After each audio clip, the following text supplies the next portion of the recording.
Hey, awesome people. Rev Derek here, Facebook, Instagram, Blue Sky, and YouTube at Rev Derek Terry. My little haul videos that I've been doing at a local thrift art store have been doing pretty good numbers. And so I was like, wouldn't it be dope if I showed you some of the stuff that I did with what I got at the haul?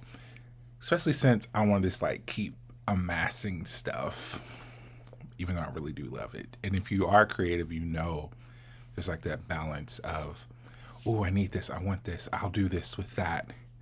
And then you have all these like ideas of projects in your head and they never come to fruition. So yeah, the latest haul, I got a canvas. I want to show you what I did with it. This is the first video that I've done like this. And so now I'll know for the next time. So be patient with me. This one is not the best. Let me know what you think and give feedback. But the piece, I really like it. So the next one will be a little more succinct and precise. So it won't be as long. But this is kind of cool. You'll see the process, what I went through. And I'll talk about the finished product and why I did what I did. And there's so many other things that I have that I want to work on. So if you haven't seen the haul videos, watch those. Let me know what you would like to see me work with. Special thanks to the patrons who see this video first and who support, who help me get new supplies, and we're just kind of encouraging as a creative, as an artist, as a thinker, as an entrepreneur. You spend a lot of time like second guessing and questioning, why am I doing this? Is anybody listening? Do I keep doing this? And just that little bit of help, it helps in so many ways. So special thanks to all the supporters. And yeah, let me know what you think. This is one of the canvases that I got at Scrap It Up. It's pretty basic. It's probably 12 by 12. Didn't measure it, but that's my guess. It's kind of textured. I got it honestly, because of this love. I want to challenge myself to do a mixed media on it. And so when I saw this, had a couple of images that I tried. That's some black and white. And so, I mean, that looks cool. It's an old couple probably from the 70s.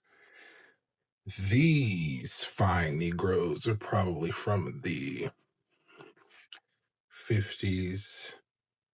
You know, it's kind of cool. I left the white border so that would pop a little bit.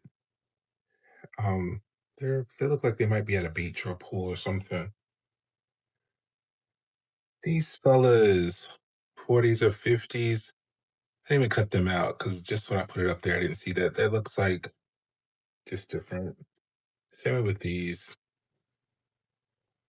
And yeah, but what really spoke to me are these jets. Right. Yeah. It's giving late 70s, early 80s. The whole point is to kind of leave the love, at least leave some aspect of that. And I played around with a bunch of stuff.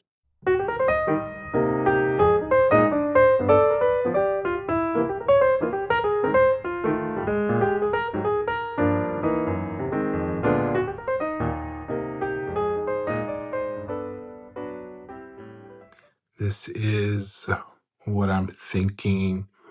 It's a bummer. I think it's just too small to use these roses. So it just covers up too much, even if that's the fence. Yeah, they're too pretty. I want to cover them up.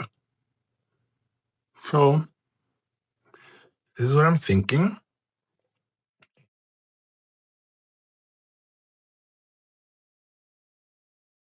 All right, it's done, and I'm super excited. It took about a week. Well, a little over a week. But so this piece I need to cut. So what I'm going to do is just go to the back once it's dry and slice that off. But I love it. And I don't know if you can tell, but remember the black mountain situation or the black and white that was on the canvas? I left that around the love and put the mountains so it just blends in together. I put the mountains there. And so and it is textured, so it was kind of hard because of the paint. It was kind of hard to get stuff to blend, but I love, and if you remember some of those pieces here on that gate that I had, I cut out so many of the little details. So you can't really tell where the gate begins when the garden ends. And there's a lot of stuff behind there that the gate is giving you a peek through. It was just this whole idea of the black and white history of the couple, the vibrance of everything else, like bridging the past, the future. There's some whimsy there, which kind of pays homage to Harlem Renaissance. I'm really feeling that. Love this. This is one of my first pieces, and I really like it's kind of hard to see. I'll show a picture later, but I really like some of the clouds with that texture and the glare here. It's hard to see. And then the yellow cut up to made up the sun. Some of these clouds I cut out. That one cloud with the diamond, I cut out of this piece. So it's a watch, and there was a little cloud onto it. Vogue magazine. Almost something now. So you can see this is the before and after. So I used the canvas, some of the things that are glued on here.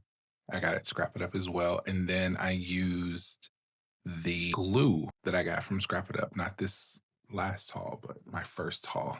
As magazines are becoming more and more rare, I don't know what collage is going to look like in the future, but I'm really trying to be in my collage bag because in April of this year, I did this. I'm going to turn off this light. I feel like it's messing me up. I feel like there's too much glare and you're not getting to see. Here we go.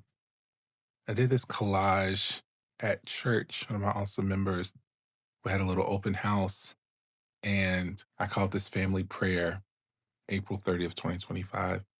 And I really liked it. She had some really cool images that you can see. And I left this 3D. I like that. So it's sticking up a little bit. Just called it Family Prayer. And it's just all different types of folk. So that inspired me. And then one of the church members who's a retired art teacher gave me this art. Some people say Romare Bearden, some people say Romare, but he was known for a lot of this really cool collage. This book is huge. So some are in colors from the 70s, some are in color, some are not. So I am not there. I love how he takes collage, tears up little or cuts up little pieces and makes art with them. So he was around, he was born during the Harlem Renaissance, so he would have been influenced by a lot of those Harlem Renaissance artists. His mom was a really close friend of Alelia Bundles, or not Alelia Bundles, of Alelia Walker, Madam C.J. Walker's daughter, who was a great patron of the Harlem Renaissance. And so I get into not trying to, I'm actively working to get into my collage bag. So I'm excited about this. And I'm excited to actually use the stuff that I get from the art thrift store. I'm going to show some close ups at the end of this because this you really can't tell, but I had to cut out a lot of little bitty pieces because I wanted it to look like you can look through the gate. This is not one piece, this is several things going on. Even the chair and the table, this came up, even the chair and the table, like those I cut out. And I'm grateful and thankful to my patrons because of your generosity. As I get into this, I was able to get the tools that I need. Because, I just had some big regular office scissors. So I have these Fiskars. So I feel like they're like a famous scissor. So they have a nice little point. They're really sharp. So this helps to get in. You cut a little X or a little V, then get it out. And then, of course, good old X-Acto knife, which can do some things, but not many, and I have a self-healing cutting mat. But thanks to my patrons, I was able to try get some other stuff to try. So this is a swivel knife, a really sharp X-Acto knife, and then the blade rotates 360 so you can get in there and do some of that stuff. Same way with this. This is from Fiskars as well. And it goes on your finger and you hold it like a pencil. And the blade rotates as well. Don't know if you can see that. It rotates 360. This did not work that when it worked, it was perfect.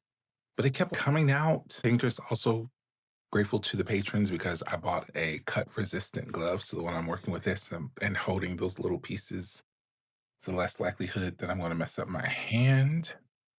And these are other art knives that I'm going to try some replacement pieces. Excited about this one. So thank you, patrons, for your generosity. If you're not a patron, they do see these videos first, and there's lots of content that only they get to see. Lots of behind the scenes stuff. So check it out. Thank you for your support. And I need to name this. I did write down a name based on that quote, but I can't remember it. But it is, yeah, I don't know this. It was 2 o'clock in the morning. So I was thinking of calling it Love Felt because I was just thinking, what would it be for this dope couple from the early 80s? Because that's where I see them.